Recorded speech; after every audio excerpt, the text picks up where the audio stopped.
দর্শক বন্ধুরা, আপনারা দেখতে পাচ্ছেন আমাদের বাগদহ উত্তর মুন্সিপাড়ায় অবস্থিত সোলারের ডিপ। তো আজকে আমি আপনাদেরকে দেখাবো সোলারের ডিপটি দিয়ে আমি দেখাবো মেশিনটা। এই যে দেখতে পাচ্ছেন আপনারা, আসুন। এই যে দেখতে পাচ্ছেন, এটা হচ্ছে সোলারের মেশিনটা। তো আপনারা এই সোলারের মেশিনটা দেখতে পাচ্ছেন, এখানে দেখতে পাচ্ছেন, এখানে নম্বর উঠতেছে। তো আপনারা এখন আসুন, দেখাবো ঘুরে ঘুরে। দেখতে পাচ্ছেন এটা হচ্ছে হাউস, এটা হচ্ছে মোটর দিয়ে এখানে পানি উঠতেছে। তো হাউসে গিয়ে পড়ার পরে আশেপাশে যত ক্ষেত আছে সব অনেক দূরে দূরে পর্যন্ত এই মানে অনেকের উপকার হইতেছে আর কি, পানি নিতেছে অনেকে। তো আপনারা এখন প্যানেলগুলো দেখতে পাচ্ছেন, যে প্যানেল, এগুলি সব প্যানেল, সোলার প্যানেল।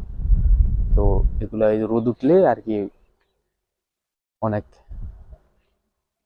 পানি বের হয় আর কি। তো আর যদি রোদ কম থাকে তাহলে পানির পরিমাণটাও কম থাকে। মনে করেন যে প্রায় 6-7 শতক সোলার প্যানেলগুলো আপনারা দেখতে পাচ্ছেন। তো ওই যে দেখুন, এখন একটু রোদের ভোল্টেজ বেশি, ওই যে সোলারের ফুগারটি দেখা যাচ্ছে, এখান থেকে পানি বের হচ্ছে। দেখুন কি পরিমাণ পানি বের হচ্ছে সেখানে। এখন রোদটা একটু বেশি, এই জন্য পানির পাওয়ারটা একটু বেশি। তো এদিকে দেখতে পাচ্ছেন সোলারের প্যানেলগুলো পানি দিয়ে পরিষ্কার করা হচ্ছে। তো দেখতে পাচ্ছেন কিভাবে পরিষ্কার করতে হয়। তো পরিষ্কার করলে কি মানে ওই ধুলাবালি সোলার প্যানেলে লেগে থাকে, এই জন্য একটু মানে পাওয়ার বা শক্তি এটা কম পায়। তো দেখতে পাচ্ছেন কি সুন্দরভাবে প্যানেলগুলো পরিষ্কার করা হচ্ছে।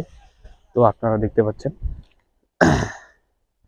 টোটাল কয়টা চ্যানেল আছে ওটা জিজ্ঞেস করে গ্রুপ আমরা যে শুনি তার কাছে।